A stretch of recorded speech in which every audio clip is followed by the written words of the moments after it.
नीली धरती पर सबसे ताकतवर जीव कौन है? इसे साबित करने के लिए मैंने खुद को पूरा बदल लिया। मैंने फैसला किया जिंदा जहरीले कीड़ों को निगलने का। मुंह के अंदर झर उगलते हुए कीड़े तड़प रहे थे, घिन और दर्द दोनों थे, लेकिन मैं रुका नहीं, क्योंकि उसी वक्त पूरी दुनिया पर एक अजीब लाल रोशनी छा चुकी थी। इस रोशनी के आते ही धरती के करीब 90% जीव पागल हो चुके थे और कुछ इंसान राक्षस बन रहे थे। लेकिन कुछ लोगों ने एक चौंकाने वाली बात खोजी। अगर लाल रोशनी के दौरान किसी जीव को जिंदा निगला जाए तो इंसान और वह जीव आपस में फ्यूज होकर एक नया अस्तित्व बन जाते हैं। पिछले जन्म की यादें मेरे दिमाग में साफ थीं। सबसे खतरनाक और टॉप लेवल की ताकतें कीट जीन से ही आई थीं। इसलिए इस बार मैंने शुरुआत ही कीड़ों से करने का फैसला किया। मैं बायोलॉजिकल लैब में था, हाथ में एक बैग था। सबसे पहले मेरी नजर पड़ी एक कनखजूरा पर, सिर्फ 10 सेंटीमीटर का, लेकिन म्यूटेशन के बाद 100 मीटर तक जा सकता था। दस्ताने पहनकर मैंने उसे लगभग बेहोश किया और बैग में डाल दिया। पास ही एक खूंखार चींटी अपनी ही जाति पर हमला कर रही थी। आसपास कई मरी हुई चींटियां पड़ी थीं। ये कोई साधारण कीड़ा नहीं था। ये वाला बदलने के बाद बाकियों से कहीं ज्यादा खतरनाक बनता।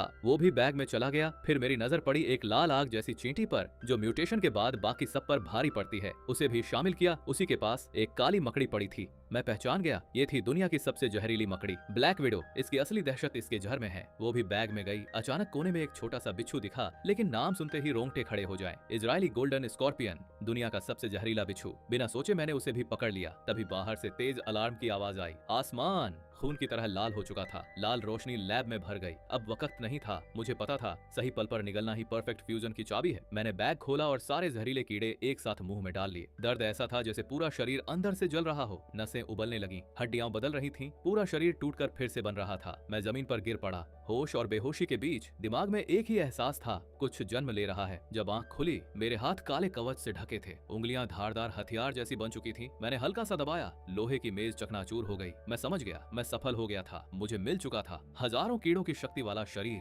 तभी लैब का दरवाजा जोर से टूटा। एक सड़ा हुआ, पागल हो चुका गार्ड अंदर घुसा।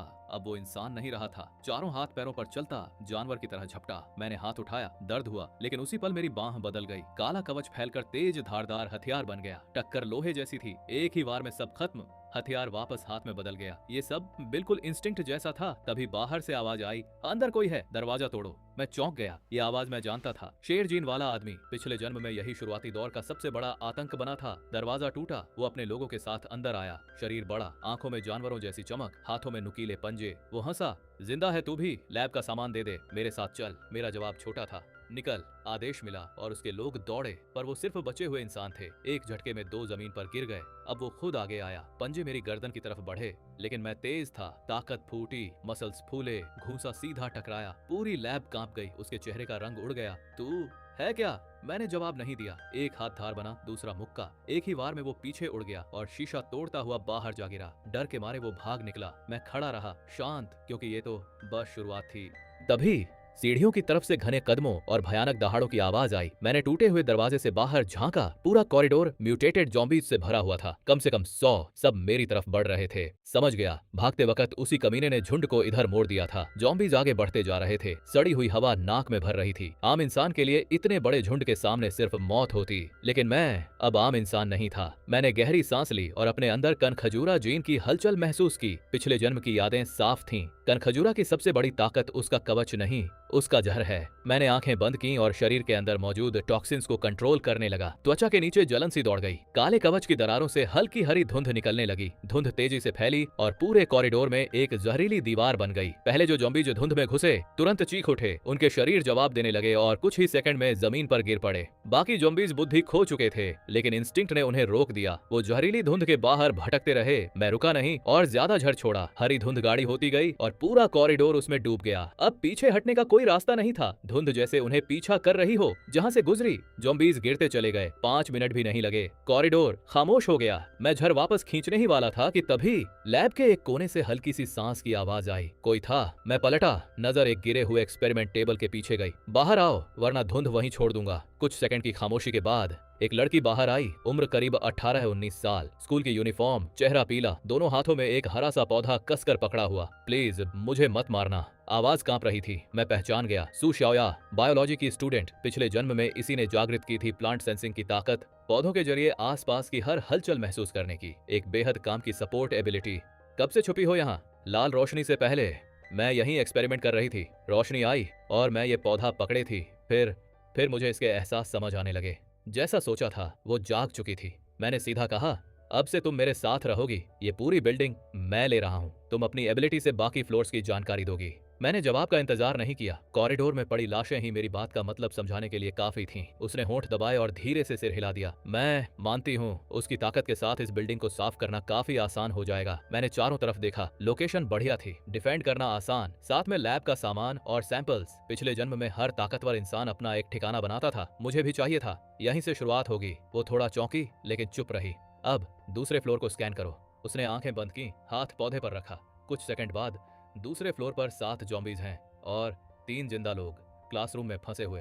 3 जिंदा लोग। मैं हल्का सा हंसा। इस दुनिया में इंसान कभी कभी जॉम्बी से भी ज्यादा खतरनाक होते हैं, लेकिन अगर इस बिल्डिंग पर कब्जा करना है तो हर खतरा हटाना होगा। चलो नीचे चलते हैं। मैंने लैब का दरवाजा खोला। जहरीली धुंध छुट चुकी थी, सिर्फ सन्नाटा और फर्श पर पड़े निशान बचे थे, और यहीं से अगला खेल शुरू होने वाला था। कॉरिडोर में अब सिर्फ लाशें पड़ी थीं, लेकिन उन्हीं लाशों के बीच मेरी नजर एक अजीब चीज पर गई। कुछ जॉम्बीज के सिर के अंदर हल्की सी चमकती हुई सुनहरी डिब्बे नुमा चीज मौजूद थी। शुद्धिकरण ऊर्जा। मैं झुका और एक जॉम्बी के सिर से वो चमकता हुआ गोल्ड बॉक्स निकाला। हाथ में लेते ही हल्की गर्माहट महसूस हुई। अंदर की ऊर्जा धड़क रही थी। पिछले जन्म की यादें साफ थीं। ये गोल्ड बॉक्स ताकत बढ़ाने की कुंजी होते हैं। इन्हें हासिल करने से एबिलिटीज मजबूत होती है और कभी कभी नई ताकत भी जाग जाती है। मैंने उसे संभाल कर रख लिया और बाकी लाशों से 4 और बॉक्स निकाले। ये सब सबसे निचले लेवल के वाइट ग्रेड थे, लेकिन संख्या में ताकत होती है।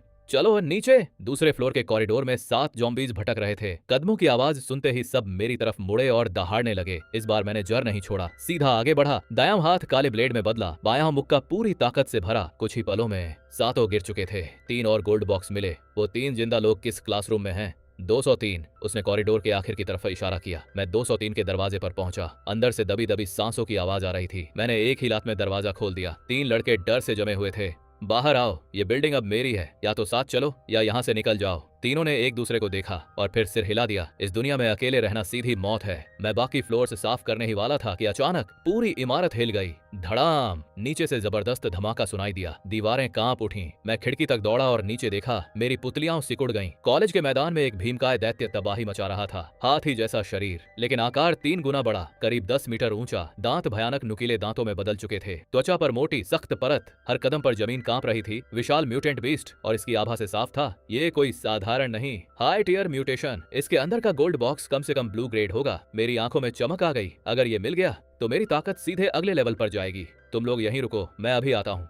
तू पागल है क्या? वो क्या चीज है? एक लड़का चीख पड़ा। मैंने जवाब नहीं दिया, सीधा खिड़की से कूद गया। हवा में शरीर घूमा और मैं आराम से जमीन पर उतर गया। वो विशाल दैत्य मुझे देख चुका था। लाल आंखें सीधे मुझ पर टिक गईं। कान फाड़ देने वाली गर्जना हुई और अगली ही पल वो दौड़ा। जमीन हिलने लगी। मैंने सीधी टक्कर नहीं ली, फुर्ती से बगल में हट गया। दैत्य सीधे बिल्डिंग से टकराया। दीवार ढह गई। खतरनाक ताकत। मैं मौका देख उसकी तरफ झपटा। दायां ब्लेड उसके पेट की तरफ गया, लेकिन धातु जैसी आवाज आई। सिर्फ हल्की सी सफेद रेखा। डिफेंस बेहद ज्यादा है। अचानक उसकी सूंड लोहे के कोड़े की तरह घूमी। मैंने चींटी जीन की ताकत से रोका, फिर भी उछलकर दीवार से टकरा गया। नहीं, नॉर्मल अटैक इसे नुकसान नहीं पहुंचा सकता। अब वो ताकत इस्तेमाल करनी होगी। मैंने गहरी सांस ली। इजरायली गोल्डन स्कॉर्पियन का जीन सक्रिय किया। रगों में जलती सी ऊर्जा दौड़ी और दाएं हाथ में सिमट गई। काले ब्लेड पर हल्की सुनहरी चमक उभरी। न्यूरोटॉक्सिन। दैत्य फिर दौड़ा। इस बार मैं नहीं हटा। चींटी जीन की ताकत पूरी तरह फूटी। मैं उछला और जहरीला ब्लेड सीधे उसकी आंख में उतार दिया। एक पल की खामोशी, फिर भयानक चीख। सुनहरी जहर सीधे उसके दिमाग में फैल गया। भारी शरीर कांपने लगा। नर्व सिस्टम ढह गया। 10 सेकंड बाद वो जमीन पर ढेर हो चुका था। मैंने उसके सिर से एक नीला गोल्ड बॉक्स निकाला। आकार में व्हाइट ग्रेड से कई गुना बड़ा और चमक